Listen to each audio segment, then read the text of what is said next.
The Monty and the Pharaoh Show is brought to you by... Because wine is your second favorite four-letter word. California wine, New York attitude. Good fucking wine. Yeah. Tired of that same old breakfast, lunch, and dinner. Same old tasting scrambled eggs, burger, that dinner steak, ribs, or pork chops. Why not add a little bit of spice or just a touch of heat to make the difference?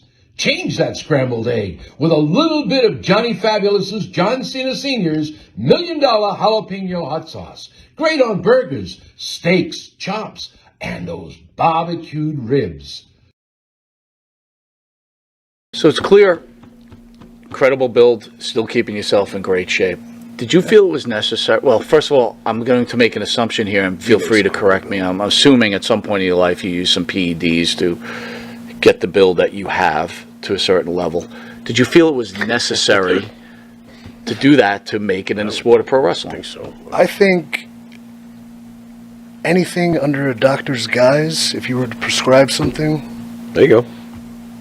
It's medicine in one aspect. In the second, anybody who claims in this industry, like, isn't seeking some sort of edge to keep themselves in the game as long as possible so they can make money, is not being truthful and honest with you.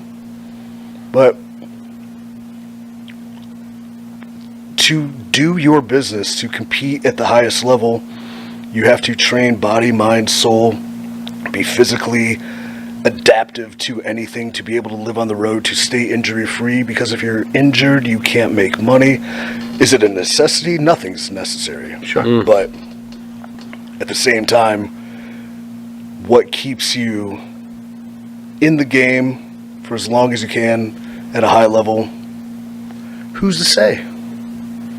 Well, honestly, if you look at some of the athletes who have blown out their knees or torn ligaments, I've had 5 knee surgeries. Oof. Yeah. I've had my biceps torn off, my pecs torn, countless knocks in the head, like, this shit hurts and it catches up to you. Does it concern you at all, though? Like, look, bodybuilding, I'm sure you were into watching bodybuilding, too. Not at all. I hate bodybuilding. Really? Okay. I did one bodybuilding show just so I can beat them because they're such fucking assholes. And There we go. They're demented narcissists, and all they do is, they work out, and they eat their meals, and they pop themselves on Instagram. They fucking play video games, and they'll smoke weed, and they're such low-life They losers. play video games and smoke weed? That's all these bodybuilders do. Wow. And then they just pose. Interesting. And I'm like, I train, and then I was training around bodybuilders. I'm like, these guys don't even train. They just take drugs. So I'm like, I'm going to beat them by just, I did one, and I hated it. I'm covered in, like, fucking soot, this spray tan bullshit, This is horse stupid. spray, and, like, fucking bagel dust, and, like, Cheetos all over me. Cheetos? Like you're on stage, and, like, you're all diuretic out, so swig of vodka and you're like, whoa. Oh, my God. Then you're hammered and you're posing. I'm like, this is ridiculous. Those are so lame. Ridiculous.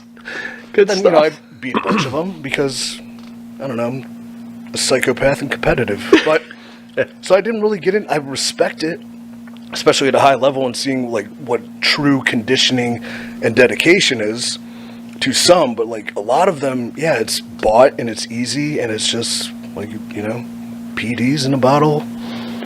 Just watching them train upsets me because we as wrestlers train so much harder, and the physical toil on us is so much harder. Right.